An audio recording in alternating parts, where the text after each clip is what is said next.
8:53 is the time now. From the foxtrot to the rumba. Have I said that right? I like the way you said that. Did I say it right? Sir Bruce Forsyth has hosted Strictly Come Dancing for every step since it started 10 years ago. Now the entertainer says it's time to quit the glitz and glamour of the live shows, but says it certainly isn't the end of his showbiz career. In a moment, we'll find out what he's really like backstage and just who might take over the job. First, though, let's remind ourselves of why the show's so popular.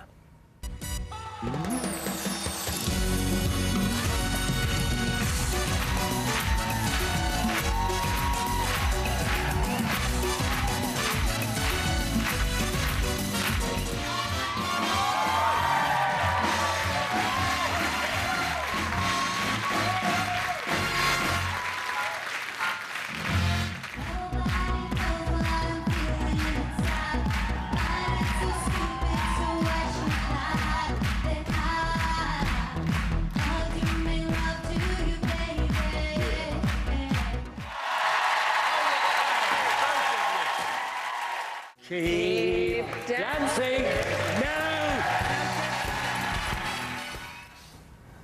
Well, joining us now to talk about what Sir Bruce's exit means for the programme is the showbiz journalist Neil Sean, and in our London studio is Karen Hardy, who is of course one of the show's former professional dancers. Karen, let me come to you first of all. Oh, sorry, other side. Tell us a bit about what Sir Bruce is choreography. Like. That's I know that. Choreography. I should have done that much more sophisticatedly. Good morning, Karen. Tell us a bit about what Sir Bruce is like. I know you obviously worked with him on the show, so was he fun to work with? He's a legend in his own right. I mean, one of the greatest memories for me has to be that awful moment when Mark Ramprakash and I got tangled up in our microphones during that salsa moment.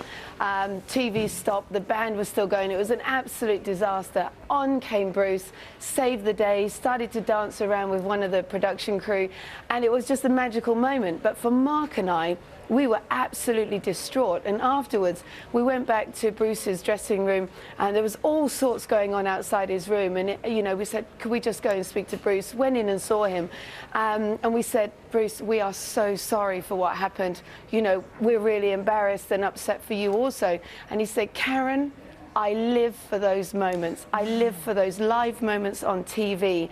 And those words have always stuck with me, because that is what Bruce is. He's last of our great legends of entertainment.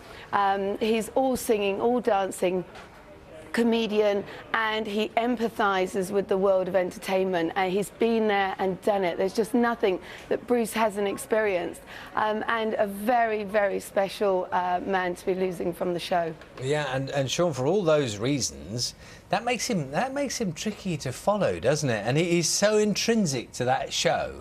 Well, the thing is, Charlie, what you've got to remember is that Bruce is an old-style entertainer, and I think the effect will be felt more deeply as the new series takes on, because whatever people say, he makes jokes, doesn't he, stuff about Doddery I'm not, and we know he forgets the auto cue and all those sort of things, but actually people love that. And, Bruce comes from a variety background, the big Moss Empire circuit, when he reacted from audiences. And you know yourself, Charlie, you've been on the show, you see the way he warms the audience up before they start. That if you could film that, it's brilliant. It's absolutely brilliant. There's a funny thing, Neil, that goes on here, though, isn't it? Because sometimes during the last season or two, when he's had the odd day off and he had a few, and people were saying, well, maybe he shouldn't be doing it anymore. Yeah. There was sort of, in the press, there was talk about that. And now that, of course, he said he's leaving, everyone's going, oh, no. Well, I loathe TV critics, because the bottom line is, as Karen will testify, can you do it? If you can't do it, shut up. It's not your job, Why do they have a go? And I think when somebody's had that long career that Bruce has got, and he's very clever, because my feeling is this, you've got to remember that Bruce always bows out of shows just at the right time. He left, The Price is Right, Play Your Cards Right, even the Generation Game for the wonderful Bill Cotton, he left just at the right time. The BBC very cleverly reinvented it with Larry Grayson, but it was never at that pinnacle that we remember as kids, when Saturday nights were Bruce Forsyth, basically. Yeah, it's interesting you make that point about him leaving at the right time. Karen, have you spoken to Sir Bruce recently? Has he said anything to you about how he's feeling?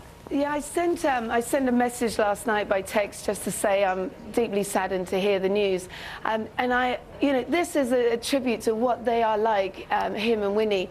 I'm sure that they're being bombarded with texts, but they just took a moment to answer and saying, he's feeling great, he's all happy, and they just took time out to answer that text message. But that's the true professional that they are, and that Bruce is. And I think you're right there, though, that someone as professional and as experienced as Bruce is, there is a time when you look at yourself and you go, it's time to bow out, and you always go out on top. That's the place to do it. Karen, can I just ask, the show without Bruce, is that a goer? Oh, who's going to replace him? I have no idea. I will be saddened not to see him there. Everyone's saying, who do you think, who do you think?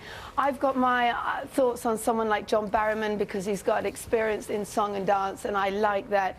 I know there's probably talk of lots of comedians taking the place.